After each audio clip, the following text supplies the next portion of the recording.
why there's never been a better time to become a landlord. The dream of home ownership for many people is slipping away in the UK, but it's leaving a thriving rental market behind it. So listen on and discover why landlords are in a great position to invest in the UK and create financial wealth. This whole article is based on something that was in the Telegraph about a month ago, and they said why it's never been a worse time to be a landlord. Generic clickbait. It's not brilliant. Obviously there are problems in all sorts of areas of society today, but from an expatriate specifically and a landlord perspective, it's a great time now to be in.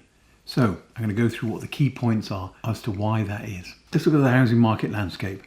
It's an affordability crisis. There was an excellent piece of research in This Is Money this week, and it said house prices have increased by 2,500%, or 2,534% to be exact, since 1974. The average home now costs £265,000, while salaries have actually only grown by 1,791%. So they're on average 33,644. If salaries had kept up, houses today in comparison would actually be £76,000 cheaper, or proportionally that amount less than they were in 1974. But it's because affordability hasn't kept up. That's the problem. Now, deposits. Back in 1974, you used to take 3 years to save for a deposit on your first time. And the average deposit was £537. I remember my parents buying a house in Whitby, and it was something ridiculous, like £10,000 to buy it. And they put £500 down as a deposit. Totally crazy.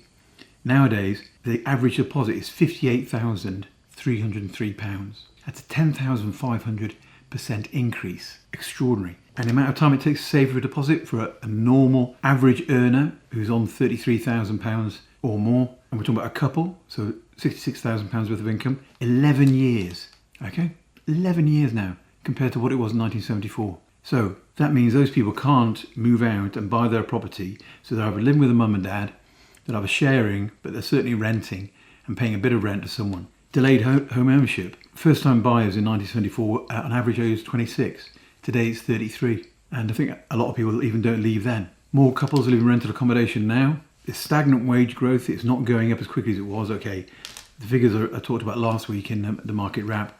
You have seen an improvement in wage growth this year, and it is making houses less expensive and affordability easier. Also, you have a rental boom. The rental boom, on average, rents are going up by 8% a year in most places. Up in Edinburgh by 15%. That's going to make it better to buy, because you know after 2 or 3 years you're more than going to be washing your face when it comes to rent paying the mortgage. If we're looking at a 25 to 30% deposit, which is what the average international person pays. Now, we've just had, as we recorded last week, 906,000 people come into the country the year before last. So last year they're saying it's going to be down by 300,000. So it's still a huge amount of people coming in. As we've discussed previously, it's more likely that a immigrant will rent than will buy.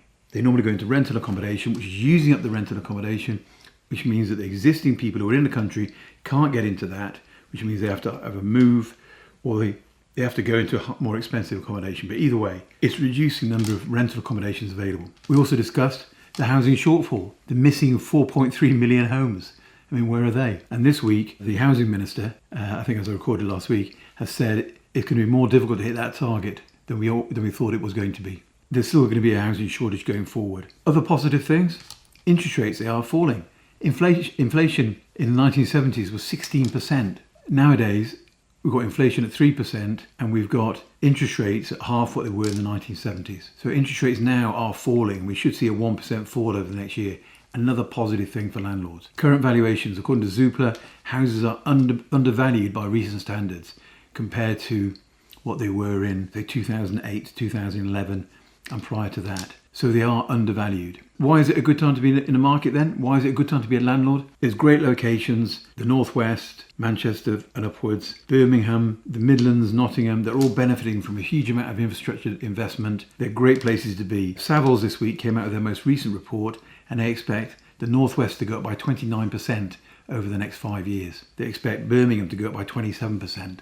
See, these are big growth areas. Plus you've got a growing rental income. So those are real positive aspects. You've got interest rates falling. That's great. House prices aren't over expensive. Generally, in London they are, yes. So London will lag. People are going to be renting for a lot longer because they can't afford to get their deposit together. So the dream of home ownership is being thrown out for a lot of these people because of the poor government approach that they're taking. But it's not just the UK government. I was watching this week the Irish election, and a thing that everyone spoke about as we're leaving the polls was the housing shortage. At one stage last year, I did a survey in Ireland, and there was only 400 houses for rent available all over Southern Ireland. So it's the same thing. I talked last week about Australia. It's the same here. Same in New Zealand. These places where we are tight for land. They're just not building enough, and it's the poorer old nations that are suffering. The ones that came along around the Industrial Revolution time, like the UK did, they pay the price of being the first cab off the rank, first to industrialise and therefore build up the systems, and now the systems are way out of date. And it's the same with the housing market. It's not been dealt with in a positive fashion, and this is really the problem. And it's the same with many industrialised countries, so it's not just the UK. But overall, there we are. The takeaways are: rents are climbing, tenant demand is surging, affordability gap ensures a steady stream of renters. Mortgage rates do exist, but they are coming down over the next year, I believe. Now is a good time to be looking at the rental market as a long-term potential. I'm sure things like build to rent will come in and affect it, but in the short term that won't happen. So there we go. Why it's the best time now to be a landlord and not the worst time. So I wanted to go through a couple of questions from comments from last week. We had a gentleman called, or it could be a lady, called Nemedian46. He says, or she says, the government have betrayed the British public. That's why there is massive housing problem in this country, flooding the country with immigration and moving the goalposts for landlords. I don't know about betrayed. I think just cack-handed bad management, which many Western countries have got. Open Ripley's. I've been holding my cash in the bank for a while. I'm really scared of the rising inflation. What are the 5 best assets I can buy in order to grow my money and protect, please? Well, obviously property, as we said 2 market wraps ago, is a good hedge against inflation. Really, you've got to look at things, you've got to look at how secure and how much risk you want to take on your investments. Really, that's what it's all about. Perhaps you can get in touch, send us an email, and we'll have a chat about it. And finally, Whiting 100. Do you think the potential 1% fall in interest rates next year will actually affect buy-to-let mortgages? Thus far, they're still crap. I think that's a good point. It could easily be that the margins now are so tight for a lot of these lenders that cutting rates next year won't make that much of a difference.